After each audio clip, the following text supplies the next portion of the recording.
Like I said, international break coming up over the weekend, over the coming weekend, and Australia will travel to. I think we're going to America to versus Mexico. Oh well, it's one of those things. I guess it's actually not a bad warm up. Very early warm up for the World Cup, but a warm up for the World Cup nonetheless.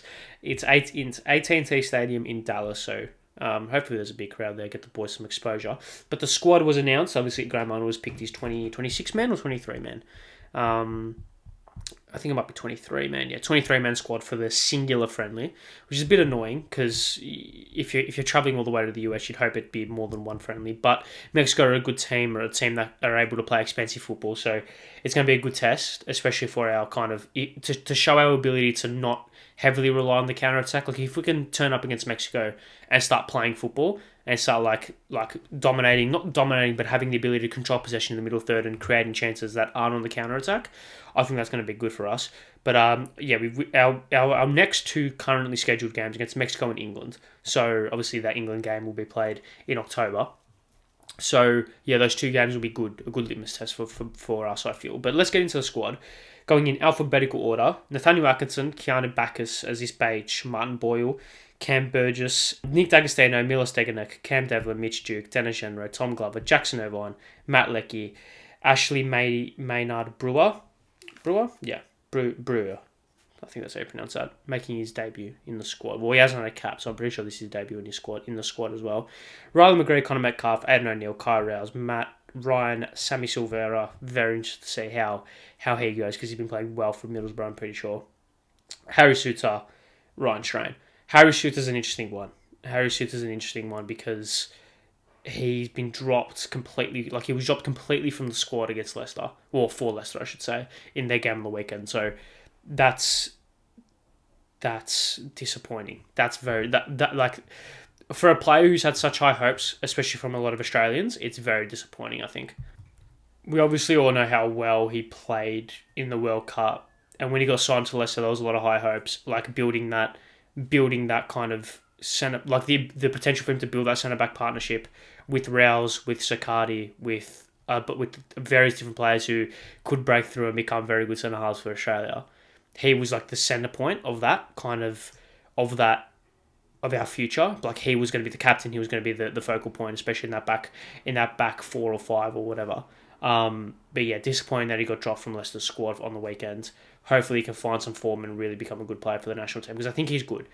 I think he can become a very, very solid player. Definitely a Premier League level, in my opinion. Definitely Premier League level. But apart from that, the squad, I'm happy with the squad. We're giving some more players a chance. Giving more players a chance. Like obviously there's no Hrustic in that team, so obviously I don't know if that's injury based or if that's form based or if that's just Arnie just mixing up the squad. But yeah, the likes of D'Agostino, Silvera. I'm happy Aidan O'Neill made it. I'm happy with our midfield mix for the team, for the current players that we've got. Sakati as well. Burgess, I think is deserved. Yordi Boss, very unfortunate that he got injured because he definitely would have featured. But if I was to go with a lineup, I'd want Glover to start, but he'll probably start Ryan, but I wouldn't mind seeing Glover start. I think we'll go with Atkinson, a right back. Obviously, there's no Frank Karacic as well, which I've just noticed. So I reckon you go Atkinson, a right back. You play Aziz at left back. I think but Ryan Strain's been playing very well, I think, in Scotland from memory. So I think you might want to reward him. Maybe you can sub him on at halftime. But I feel like you have to just go with Suter and Rouse. I think when you're looking at a spine of a team, you want to try and get as much continuity as possible. And because we don't have that many friendlies, you could play Sakati, but I don't want him to kind of... I don't want to upset the apple cart too much, especially when it comes to crucial positions like centre-back. So I will go with Suter and Rouse, get that partnership up, make sure just get the legs ticking over in terms of playing with each other and understanding each other's, like, the way that each other play football and build that connection up. I would go with a midfield 4. I'd play a 4-4-2. So I'd go with... I think Irvine has to start. I would actually start Irvine and Bacchus.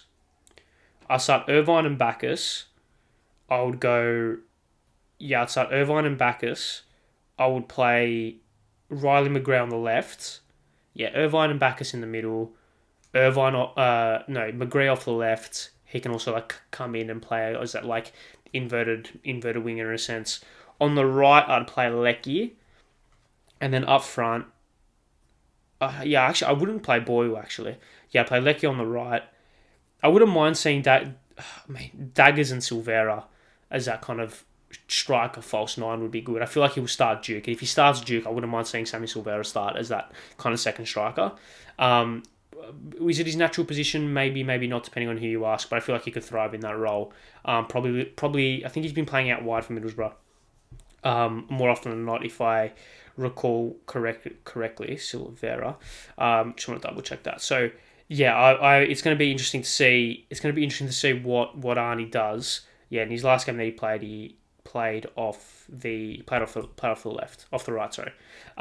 So yeah, I wouldn't mind seeing Silvera in that 10 though, in that kind of second striker. Probably not his natural position, but I feel like using his pace, using his ability to get past the man and to drive us forward, I feel like he definitely has the ability to pick up the ball deep and drive forward. And I feel like that's something that we've lacked. Probably McGree can do that. Lecky can do that. Goodwin can do that. He's not in the squad. Boyle's a little bit more of a final third operator. He's probably not going to pick up the ball and drive out of defence. He's probably going to be there lurking in around the 18-yard box, getting on the end of moves rather than starting them. But yeah, I'm happy with our squad. I would have much preferred 2 games because then you can really get a look at Sakati, you can really get a look at Burgess, you can really get a good look at Glover or Ryan or the third choice keeper if you want. You could probably get a full 90 minutes into Silvera, into D'Agostino, into Aidan O'Neill. So yeah, it's going to be interesting to see what Arnie does. I expect to see big changes at halftime. I expect to see 7 or 8 changes at halftime, just to see what players can offer. If I was to pick players to want to get 90 minutes, I want to see Silvera get 90. I really do want to see Silvera get 90. I want to see Silvera. I want to see Bacchus get 90. I want to see McGree get 90, and Suter. They're the 4 players that I would want to get full 90 minutes.